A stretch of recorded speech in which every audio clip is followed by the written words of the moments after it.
move on to juvenile stats. Evening, how are you? Good, I'm doing well, thank you. So the data kind of have in front of you, the statistical data about some juveniles and what we want to or have happening. I think I want to bring something to your forefront number-wise. On January 2026, it's a pretty large number associated with detention stats, and that's due to we have a youth in detention for a pretty significant charge who is pending a transfer hearing. So that's kind of why that number is. There's no real way to get around that. Obviously, once a transfer hearing happens, however it's adjudicated, that number will go back to its normal circumstances. Currently detained, we have one female, one male in Putnam, one female, two males in Ray County, and that's just kind of what we have. Any questions I can answer for you statistical wise? Is that male in Ray County, that's the one that caused his number to be so high? Yes, sir. And that won't adjudicate itself out for another couple months. It's gonna be that long? Yes, sir.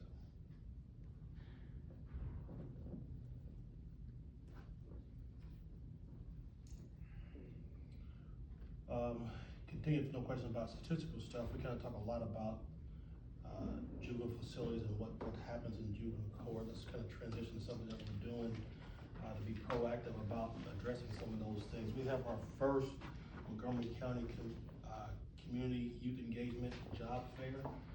It's going to happen on March the 20th.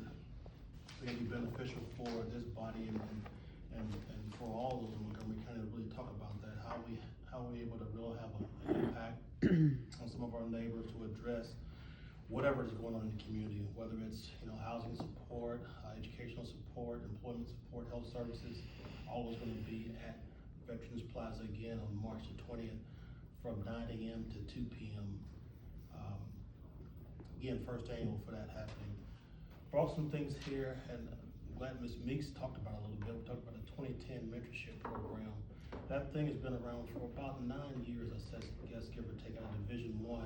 And it's transitioned to something very impactful for now is we're working to create 4 scholarships for the 2010 mentorship program that I think is extremely important. This is, again, not trying to pat us on the back at all, but this is something important coming from the courts. The courts are creating a scholarship for at-risk or justice-involved youth. And really want to answer Ms. Meek's question a little bit because I think she deserves an answer about that. I did get the packet as it relates for your son to become a mentor, but the process is how many mentors associated with mentees. There are some eligibility criteria associated with 2010 program, and really it's designed for the youth who don't have violent charges because they're not in the court system. How do we get them in a pro-social environment to be successful? It started out with the social work program and went to the psychology program and the criminal justice program. How do you make those individuals the probation officer, so to speak, put them in a pro-social environment and watch them thrive and be successful? For safety considerations, we had 2 mentors to a mentee, just again for those safety considerations tied to it. And the question was how many kids are associated. That's the issue. How many kids that don't have the non-violent offenses who fit criteria that are eligible for college. So 16, 17-year-olds is really not applicable or appropriate for a 14-year-old to be in the program because they're not ready for college yet. But we're still working through CMCSS and all the other programs to help those adolescents out. So that's the idea that we're working on with 2010 and the community project with youth engagement. And I'll answer any questions that you may have about juvenile court, why we do it, how we do it, can we do it better, anything you can think of juvenile court wise. Questions from the committee? I do have one. Yes, sir. I'll open up the can of worms since we started talking about it. So I'm sure you and your office are watching House Bill 2526. What are you guys doing proactively, I guess? What are your thoughts on that? Are you guys doing anything in Nashville to lobby for or against it? Or Well, I mean, that's a DCS function, not a correct juvenile court function, right? Correct. So I think a lot of times there's there's a conversation about the processes of how it works. There's two ways that a child gets into DCS. Are you familiar with the processes of how it works? So you have dependency, neglect, and juvenile justice, right? The dependency, neglect, I'll just break it down in layman's terms. Dependency and neglect is when something that your caregiver, your parent, someone has done wrong to get you into the system. Juvenile justice is something that the youth has done something to kind of get into the system. Well, here's the problem. When you have a number of individuals or youth who are in the DCS system and there's not a location for them, and I think that everyone here would say it's not appropriate for youth to sleep in offices of DCS. DCS is having a hard time for placement. So if you have a youth with violent offenses, they're having an issue with placing those children into a suitable location. So their argument, not in Montgomery County, but their argument is, where do we place? So that is a DCS conversation, not a Montgomery County Juvenile Court conversation. I can say for a fact, if a child is placed in state's custody, dependency, neglect, or juvenile justice, the judges don't have any real say-so as it relates to where that child is placed. It becomes a state matter, Department of Children's Services matter as you go forward. That's how the process works.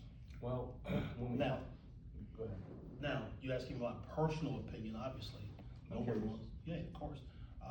Well, first and foremost, I mean, I don't even think that, you know, some may not wanna hear this, but I'm not a proponent of detention. How do you find ways to navigate around that? Everything you've heard me talk about is trying to find ways to be proactive to prevent detention. Obviously, we know that that's a part of juvenile justice, but what can we do in place to prevent some of those things happening?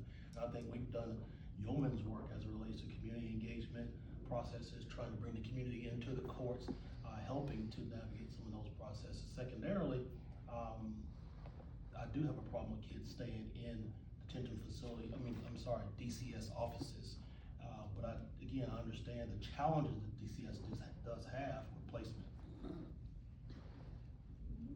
And I guess the reason why I ask is because this bill is basically wanting to detain, just like Ms. Week said. And if we have an issue with finding beds for juveniles that are in this stat now, how is all that gonna work? If we're having an issue now and we have a current issue, we're just making two issues into one big issue. Right. So, I was just curious to see what your office was looking at on that. Sure. And Unfortunately, there isn't any middle ground, and I think that there's gonna be, well, actually, I don't think, there has to be more conversations as it relates to how do you really work this? What's being done now isn't the most appropriate way, obviously, to address it. That bill as it's currently instituted, is probably not the most appropriate way to address it as well. There's gonna have to be some middle ground somewhere, to be able to fix it, like I said. DCS, again, I'm not trying to, push it off on them, but there's a DCS process that's kind of working through that, whether it's dependency, neglect, and or juvenile justice. thank you for that. Any other questions from the committee? With that we was just speaking on, have you guys ever linked up with them in terms of trying to come to a middle ground, better solution versus what is on the table now? Well, I mean, you talking about this bill that just happened, or just in general? In general. Yes, ma'am, we talk to them every day. But as it's adjudicated, if a child is placed in DCS custody again, we don't have any authorization or authority to say DCS can't place a child here, or DCS can place a child. That becomes a state function, so to speak. The only times that we have talked about placement if a child was harmed in a specific location, and then a judge can adjudicate, take out a placement, and then we'll address it from another matter. But as far as placement, no ma'am. We don't control that from the Montgomery County Juvenile Court. And what about initiatives like you're saying, we open to suggestions that we may have, but at the same, they gotta be on board as well. Cause it's like, they ain't part of the wheel, it ain't gonna work. Well, I mean, I tell you honestly, I'm not trying to speak for them, but I think that they see the concern with it. I mean, I've talked to one of the supervisors, and just, you know, off the record, just what do you think? How do we fix it? And I think it's just a challenge, and that's kind of where I come from. Where's the middle ground from the courts, DCS, and the state? There has to be some middle ground somewhere. And Commissioner Bill is correct. If we can't find beds or they can't find placement, where does the youth go? What I can say is sleeping in DCS offices is not appropriate. And if you're adjudicated juvenile justice, clearly you can't go back home. You can't go to an adult facility. There has to be some middle ground somewhere to be able to address that.